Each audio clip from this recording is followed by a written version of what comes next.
नमस्कार, स्वागत है आपका अपने पसंदीदा चैनल रेड अलर्ट न्यूज़ में। आइए लेकर चलते हैं आपको आज की खबरों से। नरसिंहपुर के तेंदुखेड़ा में 8 वर्षीय रिया के साथ बलात्कार और हत्या का मामला अब तूल पकड़ने लगा। इसी मामले को लेकर युवक कांग्रेस के प्रदेश अध्यक्ष विक्रांत भूरिया तेंदुखेड़ा पहुंचे और पीड़ित परिवार से मुलाकात की। मुलाकात करने के बाद उन्होंने बीजेपी सरकार पर गंभीर आरोप लगाते हुए कहा कि जब से सरकार प्रदेश में आई तब से चरस, गांजा, शराब जैसे नशीले पदार्थों की बिक्री बहुत तेजी से बढ़ी है। उन्होंने शिवराज सिंह को आड़े हाथों लेते हुए कहा, जो मामा अपनी भांजियों को नहीं बचा पा रहा, वह प्रदेश बचाने की बात कैसे कर सकते हैं। जब से खरीद फरोख्त कर इन्होंने सरकार बनाई, प्रदेश का बुरा हाल है। तेंदुखेड़ा मामले पर भी उन्होंने कहा, सबसे पहले शिवराज सिंह को यहां आना चाहिए था और पीड़ित परिवार को सांत्वना देनी चाहिए थी। वहीं उन्होंने कहा कि मामले की लीपापोती में सरकार और प्रशासन लगा है, तभी तो इस मामले की लीपापोती कर रहा था उसे बहुत देर बाद सस्पेंड किया गया। विक्रांत भूरिया ने कहा कि शिवराज सिंह को जब अपने प्रदेश की सुरक्षा करनी नहीं आती तो दूसरे प्रदेशों में जाकर बड़ी बड़ी बातें करने का अधिकार भी नहीं।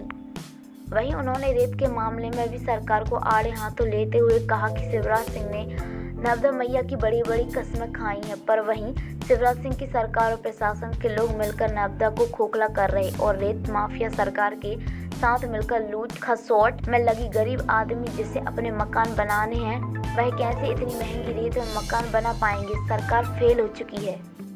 मैं यही कहूंगा कि शिवराज सिंह चौहान जी जो खुद बोलते हैं कि मैं मामा हूँ, ये कैसे मामा है कि अपने घर में, अपने प्रदेश में अपनी भांजियों को नहीं बचा पा रहे हैं। और अगर वो अपने घर में महिलाओं को नहीं बचा पा रहे हैं, भांजियों को नहीं बचा पा रहे हैं, तो दूसरी जगह जाकर वो बड़े जो ठाके करते हैं कि मध्य प्रदेश में सबसे ज्यादा सुरक्षा है, अलग अलग चुनावों में बड़ी बड़ी बातें करते हैं, तो ये बिल्कुल कोई मतलब का नहीं है। सबसे पहले गंभीरता से उनको भी यहाँ आना चाहिए, इस गंभीरता को समझना चाहिए।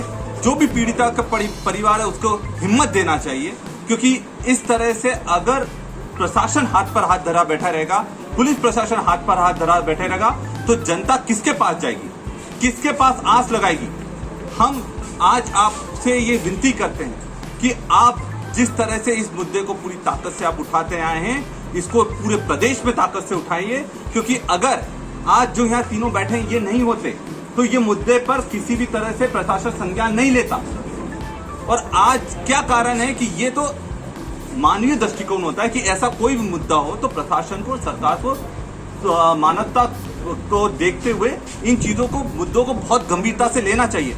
पर जब तक कि विपक्ष उस चीज में नहीं कूदता है, जब तक कि सामने वाले लोग नहीं आते हैं, तब तक प्रशासन कोशिश करता है कि जो भी लिपापुती कर सके वो पूरा प्रयास उनका रहता है। और इस मामले में भी एक एएसआई का भी नाम आया था कि जिसने लिपापोती करने की कोशिश करी थी और जिसको लाइन अटैच करा गया। तो इस तरह के जब पुलिस ही आरोपियों से मिली होगी तो फिर न्याय जनता को कैसे मिलेगा।